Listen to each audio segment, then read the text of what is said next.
Okay, this week's Impact. Let's make something clear. I liked the show. It was okay. It was good. I had no problem with the venue they were at in Mexico City and that they're going to be filming for the next month in Mexico City.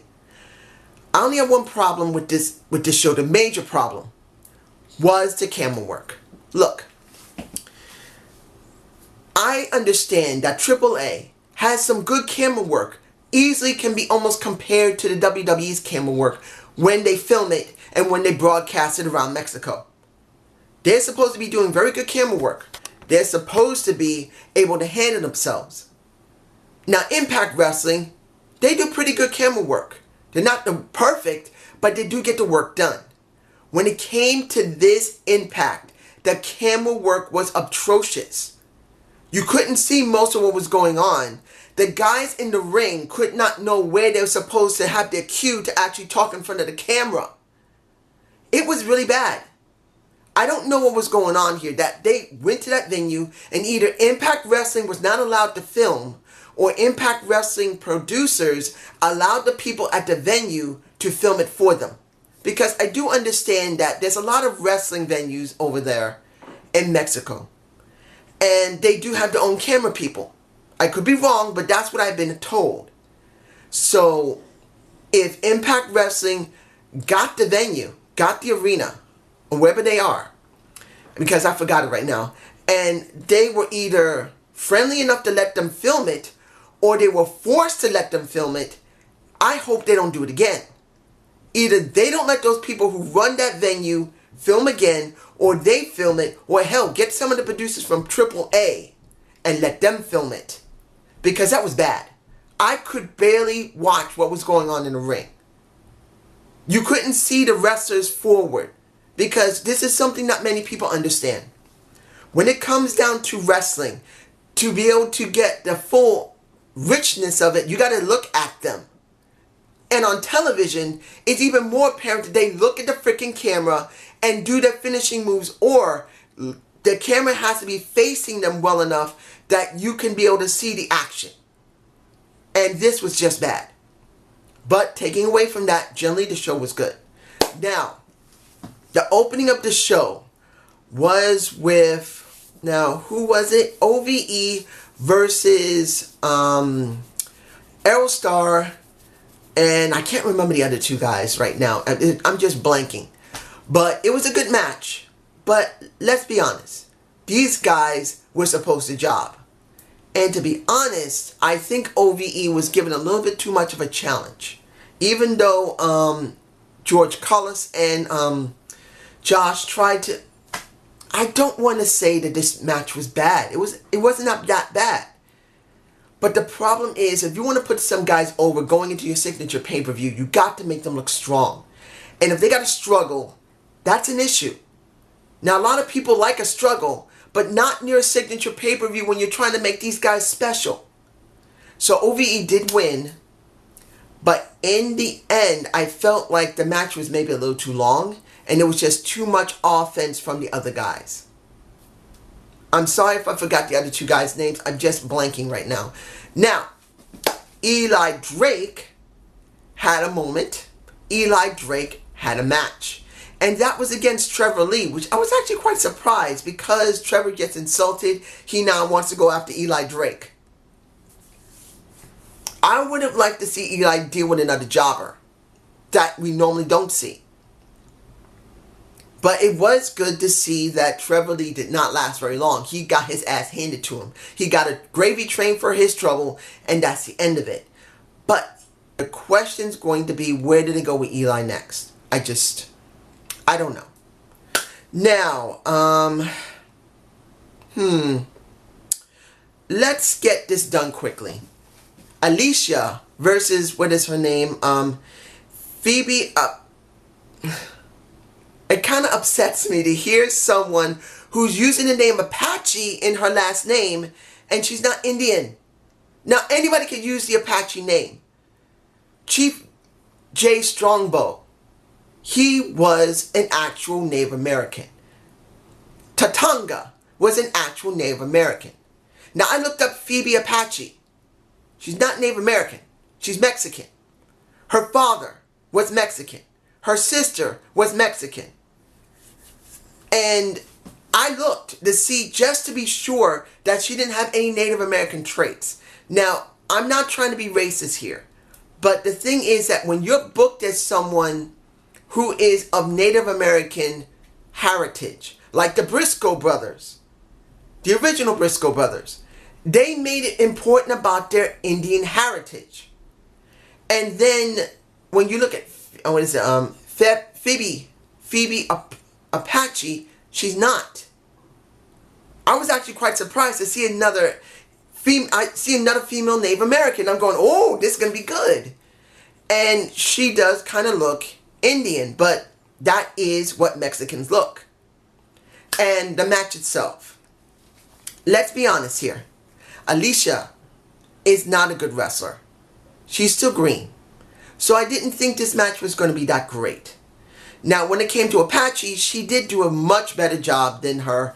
And actually, she carried the match and she won it. But here, two glaring problems appeared. One was the camera work. Because Phoebe didn't even know, I'm pronouncing her name right, she didn't even know where she was supposed to look. Because the camera was impossible to tell. There were two cameras there, I know there was. But she didn't even know where her mark was. And it was Josh who was trying to get her to notice, point this way, come this way. And that showed the camera work was bad. But then, with no disrespect to anyone who speaks Spanish and any Mexican, she only spoke Mexican. That's it. Zero Indian. I'm not even talking about American. I would have liked her to speak Indian, Apache. That would have made her so unique. If someone came into the ring and she wasn't speaking native Spanish, she was speaking Apache, I would have loved it. But she was speaking Mexican. She was speaking Spanish. And it just took away from me personally. It just did. Not that I don't like someone who speaks Spanish. You guys know how I feel about Spanish wrestlers. I don't care if you speak Spanish. Sponsor them. Treat them with respect. When they're speaking Spanish, give them freaking subtitles when you do their promo segments. But in this respect, that she's playing a Indian wrestler, male or female, don't matter. Yes, you are in Mexico. But when you get on the mic, why not learn a little bit of the Indian language? That would have been really good. But it wasn't. And now from a segment before the match with Alicia, she's going to be challenging a Tessa Blanchard, which she did have a moment in the back. Now, unfortunately, I couldn't get a full shot of that. But I did see her talking to her, and Tessa does speak some level of Spanish, which is actually a good thing for her. I'm happy for her. And I will say that it did add to the character with her glasses. She looked good in the sunglasses, and the attitude of her speaking Spanish did actually go with the character, which I will say that was the right thing to do. But for me personally, when it came to Phoebe, it didn't feel right. Now, anybody else will probably say, dude, you're not getting it. You're not thinking outside the box. Forget about her not being Native American. Who cares? I'm an old school fan of wrestling. And usually real wrestlers were actually their nationality. That's how I was. Okay? Okay. Now, we had a video package of Joe Blow. I'm sorry, I don't mean to be insulting. Just Joe Henry doing another video with a little bit of Guido mixed in. Now, you guys know how I feel about Guido. But I do say that this video package, this music video, I'm taking it back, not video package, this music video was actually pretty good. It wasn't the fact that Joe Henry was singing. He did a good job. It's that the song went along with where Guido is supposed to be. He's the friend. He is not the emphasis of the song. He is to go with the song. And they did structure the video very well around that. Now, for me personally, I still don't care about it. But if I'm going to see things objectively, which I should, which I like to, I want to be a fair, balanced reviewer, it was a good music video. Now, the question is, where they're going to go with this? Because the question is going to be, is Katarina the good guy in this, or is, and the sexy piece ass did show herself, and I'll talk to her about her in a second, the Scarlett Bordeaux the bad guy? Are we going to have a joining of two women? Are we going to have, let's just put it this way, is Scarlett Bordeaux going to be taking on Falaba and KM, or is she going to take on Guido and Joe Henry? And is Katarina going to fight her? Let's see it like that. Is she going to fight her? That's going to be the question. Now, Scarlett Bordeaux did have a moment, and she said next week she'll be bringing something special to the table. She'll be doing something. I have no idea what it is, but you can see her in my face. She's probably been there for a little bit because her boobies look beautiful. She's a cute looking woman. And let's be honest, she talks well. From what I heard, she knows how to wrestle. That is something that got my interest. The woman knows how to talk. The woman knows how to wrestle. Yes, she's a nice piece of ass. But I want to see a real wrestler do an all-around job of being able to entertain me, being able to show that they have range of ability, being able to go in the ring, making another person look good as well as himself. And I don't care if it's a male or female, you got to do it. Now, what's next here? King versus Kronos. Now, we had two video packages. One from the OGs, one from LAX. When it came to the OGs, it was done very well. King just makes me very happy. I won't lie. I was not a Kingston fan when he came in before. I just wasn't feeling it from him. But they put him in a role here that he is shining in. And I'm feeling it. King is the boss. And he's making sure his boys understand, I'm going to make them break that damn ceasefire. I don't give a damn. They think they're trying to do something so noble. Bull freaking crap. Our bosses are gangsters. Where the hell is there any freaking honor? Our bosses did the same damn thing in their time, and then when they got themselves in trouble is when they started acting like us. Well, like the ones before them. Anyway, Kronos, he looked kind of cool. Didn't get a match out of it. He got his ass handed to him, and he got basically paid after he got his ass beat. Before the match, of course. And the talk was pretty cool. I don't know if it would have been better if there had been a vid package on the screen where Conan said, you ain't getting us the job. You ain't getting us to break our promise. You ain't getting us to break the ceasefire. But whether it would have been better that way or the way they did it, I can say either way is actually good. Now, when it came to LAX, Santana and Ortiz finally are getting their moments to talk. Still want them to do it in the ring. But it probably is obvious they don't do it well in the ring. And the best time they can do it is when they have time to rehearse it. They're not like off the cuff, I guess. And that's kind of sad.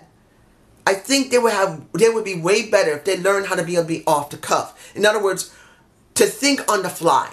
Because that's what King and Conan does. That's the way they work. Both of them working that way. So when it came down to it, I thought that Ortiz and particularly Santana showed a huge range of emotion. He showed a lot of emotion. He said, I'm sick of this crap. Let's just destroy them. Why not destroy them now? Why are you holding us back? Stop acting stupid. And Conan said it very clearly. You think I want to play their game? You think I want to go and be stupid? Do you have any idea what would happen if we did break the ceasefire? We get caps in our ass. We're the ones who look bad if we're the ones who break it first. They're the ones that want us to break it first, because if we break it first, we get burnt. We die first. We get thrown in the barrel 50 deep. No. I am going to wait until we go home, back to where you live in New York, and then we are going to destroy them in a street fight. But what is it? I can't remember. A gang street fight or whatever it is. A New York, what is it? New York concrete street fight or something? I don't know. What the hell is this? Another name for another street fight. Can't they just say we're doing another street fight and this time it's going to be the finish? I don't know. But I did like the range of motion I did get from Ortiz and Santana, and Konnan did well. Now, what do we got? Rick Swann and Matt Sydal going up against the Lucha Brothers. That was a good match. It was better than the opening match with OVE. It was. The opening of it, I'll say that they're still trying to push Rich Swann being at odds with Matt Sydal.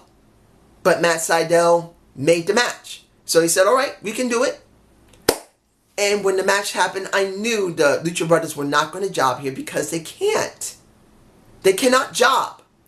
But the match was still very good. As you've been seeing the stuff scrolling by, if I've been able to get any shots, because it was very hard with the camera angles they were using. It was absolutely terrible. Oh my God. Now I'm sounding like a British person. I'm sorry. I want to curse. So I think I went to a British accent, if that was even close to a British accent. So I don't have to curse so damn much. Damn it all, the camera angles are so bad. It was almost impossible to get any good shots. But in the end, the Lucha Brothers won. OVE comes out. They're ready to kill the Lucha Brothers, and then we've got the Swolverine coming out, helping them out. There was no real hitting, but he stood with them. Now, let's just hope this is going to be a really good match. But here's the problem. What happened to Brian Cage defending his X Division title? If he's going to be in a 6-man tag, that means the X Division title is not being considered. And that doesn't make me feel good. Particularly, no one's talking about option C. Either they retired option C, or they're waiting until after Bound for Glory to do it. I don't know. Now, the thing that surprised me... No, I think I'll save this for last.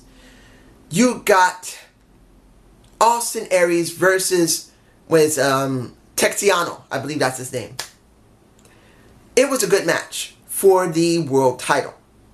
Very little interference outside. But then Austin wins. You get Austin saying, ain't nobody better than me. You got Johnny coming on a Titantron saying, I'm going to be coming for you eventually. I don't know if I'm going to be injured. How long I'm going to be out because of my injury. But when I'm better, I'm coming for you. Then you got the... I'll put it to you like this. I didn't expect Johnny to come out by himself. I thought, where's Eddie? And guess what? A few minutes after the fight starts and he's kicking Killer Cross head off. And then what the hell is Money Moose? What the hell is Money Moose wearing? Why are they putting him in the most ridiculous shirts? If he's choosing to wear those shirts and saying, I like this, it's going to make people think I'm stupid. He's doing it right. But if he actually thinks, anybody thinks he looks cool that way, I'm going, what? But anyway, Johnny kicked the head off of both of them, including Austin Aries. And then Eddie comes out to back him up. Which means probably next week, you're going to have a tag team match, probably between Eddie and Johnny, Killer Cross, and Money Moose. Not Moose Money, Money Moose. But that's what I think is going to happen. And finally, the thing that I must talk about, that has to be talked about, that needs to be talked about, is the Hall of Fame induction person. What am I saying? The Abyss is going to be inducted into Hall of Fame. Now, this actually makes a lot of sense because he's been there since almost practically the very beginning, or was the beginning. That's what I know. I did not watch the product when it came out in 2002. To be honest, I didn't have any cable. And the only internet I had was dial-up. Yes, in 2002, I had dial-up. I had to figure a way to save as much money as I could. Getting internet in New York at the time in 2002 was killer expensive. So I just got dial-up. No, I'm not ashamed. Alright, but I never watched the product. Unfortunately, I couldn't watch it. But seeing how the Abyss has been from the times I have watched him, he contributed a lot to the company to make it to where it is today. Yes, has he had bad storylines? Oh, some of them have been really bad. Then you got some that have been so cool and ridiculously fun like when he was Joseph Park. And I'm going to say this. I enjoyed it. It was the wisest thing to do for those types of stories. And I think this is the wisest thing to do for Abyss to become a Hall of Famer. Who knows if he's going to stay with the company any farther than he is this year. Now, I haven't heard any stories of him going to WWE. To be honest, I don't think he ever will. If he really wanted to go to WWE, he should have went in 2009 or 10 when he was really hot. Now, I don't know if he would actually go. And I don't even think the WWE would even know how to book the man, to be honest. I don't think they know how to book a man like that. They don't. That is easily the next Mankind. That is easily the next, to be honest, if he's young enough, Undertaker or Kane. He's their equivalent in Impact Wrestling. And instead of trying with Bray Wyatt, which they failed, and Finn Balor, which they failed, the Abyss is legitimately known for that. He does freaking thumbtacks and spikes and everything. And I really felt that he could have gone to the WWE years ago. Maybe 10 years ago, he could have gone to the WWE, but he chose to stay with Impact Wrestling. Either because he was loyal or the WWE wasn't interested. That's a good possibility. But I am happy to see that he will be going into the Hall of Fame. But this is just my point of view. You guys tell me below. Have a good day. Have a good night. Peace.